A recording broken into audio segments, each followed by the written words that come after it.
Hello guys, welcome back again sa ating YouTube channel, no, The Action Man. Una sa lahat, mega love shoutout po sa lahat ng mga kakampeng at sa mga hindi man mga kakampeng. Kung interesado ka sa video ito, patapusin mo na hanggang dulo at huwag nyo nang kalimutan na i-like at i-share ang ating video para malaman ng ilan sa ating mga kababayan na nagtutulog-tulugan sa katotohanan. So muli naman nagbabalik ang nag-iisa nyong host na si The Action Man para magbigay ng komentaryo at reaction sa mga mainit ng issue ng bayan. So ito ho mga ka-action, mga kakamping, no, may bigyan po tayong reaction dito, no. Ayan, courtesy dito kay kakamping. Kasi dito ko naman ho ito napanood ang mga aliporis ni Pastor Kibulok. Wake up mga Pilipino! Sabi ng isang chuper. Sabi naman ni Inday, sinisisi niya ngayon ang mga men in uniform at sa pagtulong daw ng ECMN ay dito kay Mr. President Bongbong Marcos.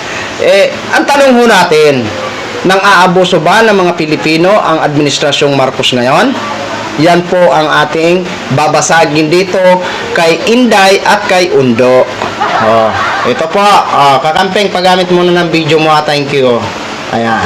So, wake up, madlang people! Kayo isang gobyernong abusado, gobyernong tahimik sa mga inaapi, gobyernong lahat na pinangako nyo ay binaliktad ninyo.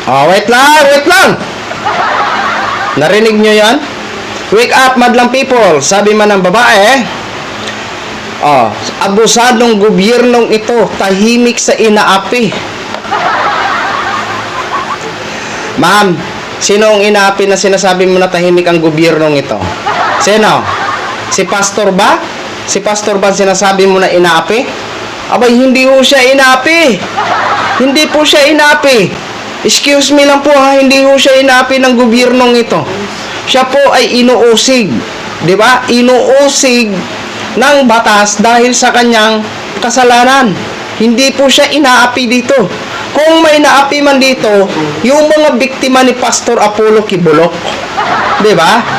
Huwag niyong sisihin kung hindi siya pinoproteksyonan ng gobyernong Marcos ngayon. Tama lang ang ginagawa ng gobyernong Marcos ngayon. Ang pairalin ang batas at walang kinikilala. Mahirap ka man umayaman, kung nagkasala ka, dapat ka magbayad. Diba? Dapat mo panagutan. Diba? Halimbawa kung ikaw yung biktima. Diba? Tapos ganito, takbo ng takbo si Kibuloy sa batas. Di ba? Parang siguro baka mawalan ka na ng ulirat. Saan ka iisip na paano ko makamit ang katarungan kung ganito? Layas ng layas, hindi pa rin nahagilap. Di ba? Walang inaapi dito. Ang naaapi dito, yung mga biktima ni Kibulok. Di ba? Yan ang malinaw. Hindi inaapi si Kibulok. Di ba? At hindi tahimik ang gobyernong ito sa mga inaapi, di ba? Kaya nga inuusig yun si Kibuloy kasi may inaapi, di ba? May nagdusa noong mga panahon na yun at kailangan na ngayon singilin ng katarungan, di ba? Excuse me lang ho ha, hindi inaapi si pastor mo dyan. Ninyo, how much more can you make this country worse? Diba? Kaya po kami dito sa Kingdom of Jesus Christ, inuulit-ulit po namin. Yung gusto po naming nation building, binabaliktad po ninyo, lalo nyo pong sinisira ang bansa. Example na lang po ang nangyari sa SMNI. Press freedom. Diba? Tahimik din po kayo dyan. Pangulong Bongbong Marcos. Sino po ba ang unang network ang nagbigay po sa inyo ng platform na binigyan kayo ng dignidad na lahat po ng media ay binababoy po kayo araw-araw? Ano po ang nangyari? Nakalimot? Kayong interest po ngayon na pinagsisilbihan ninyo. At ito pong mga men in uniform. So, ibig sabihin, utang na loob ni Marcos sa inyo yan? Utang na loob ng Marcos sa SMNI? Diba? So, ibig sabihin pala, kapag tinulungan mo ang isang tao, kapag ikaw pala ang nagkasala, kailangan ka ipagtanggol. Kung hindi ka ba naman syunga-syunga, ma'am? Umayos-ayos ka nga, Inday. Ang batas ay batas at dapat pairalin kahit kanino man. Di ba? No one is above the law. You know that? Pag hindi mo alam yan, ludat ka na. Di ba? Kasi, kasalanan niya ng inseminay. Tutulong-tulong kayo na may kapalit. Mga walang hiya din nyo pala eh. Tutulong kayo. So, ibig sabihin, gustuhin nyo na mag-absulto ang inseminay sa mga kasalanan nilang ginawa, sa mga kasinungalingan nilang gimpang pahayag. Di ba? Kayo ang gumising. Di ba? Natural lamang yan, uusigin ng batas o anuhin sila ng batas. Di ba?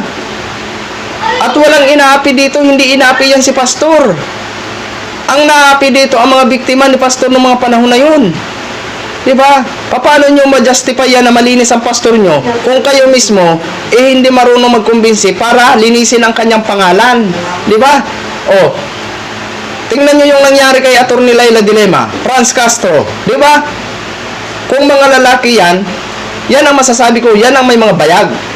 Kasi hinarap nila ang mga problema nila. Nililinis nila ang pangalan nila. Pero yan si pastor nyo, paano? Paano niya ma-justify na malinis ang kanyang pagkatao? Paano niyo ma-justify sa taong bayan na malinis ang inyong pastor na sinasabi kung hindi siya humaharap? Di ba? Sabihin nyo kay pastor magpakalalaki siya, humarap siya, sumuko siya. At doon sa korte niya linisin ang kanyang pangalan, magpera siya, di ba? Oh.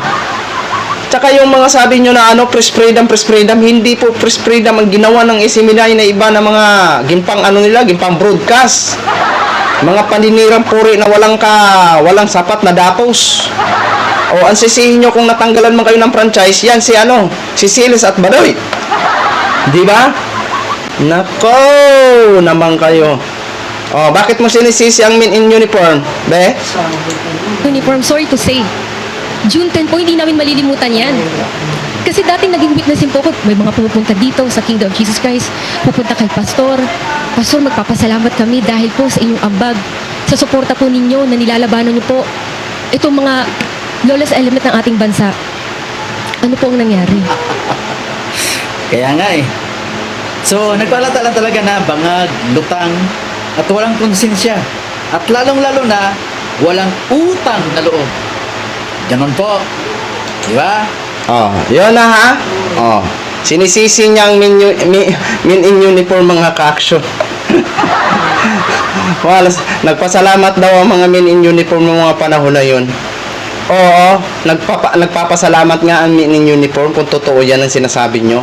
Pero hindi sapat yan para maabsuelto si pastor sa kanyang kasalanan. Di ba?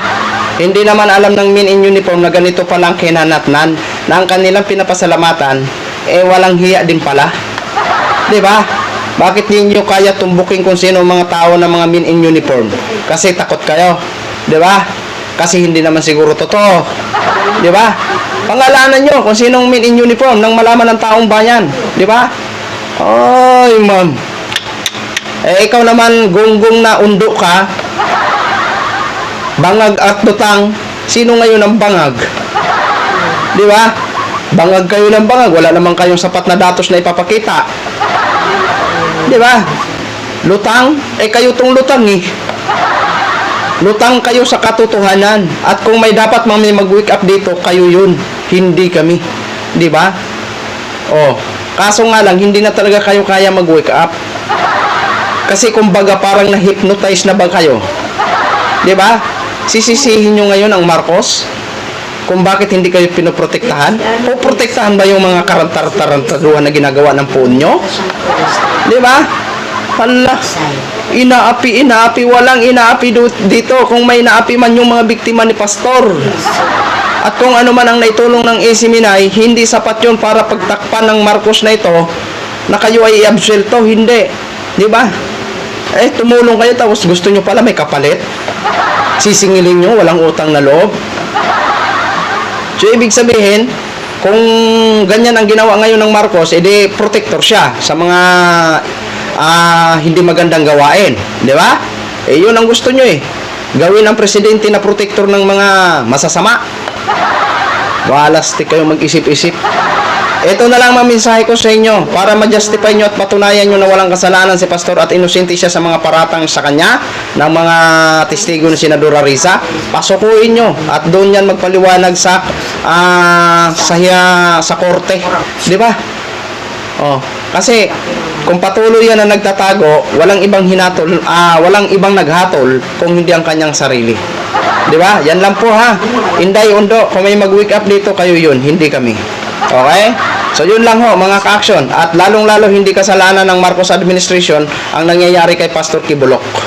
Natural lang naman yan na siya ay usugin ng batas. Di ba? Panahon na para maningil ang katarungan at lalabas ang katotohanan. Okay? Yan lang po mga ka-action dog, share ko lang ho sa inyo. Maraming salamat po sa ating mga viewers Luzon, Visayas at Mindanao all over the world. Ako po ang inyong lingkod, si The Action Man. Good evening, everyone. Beautiful.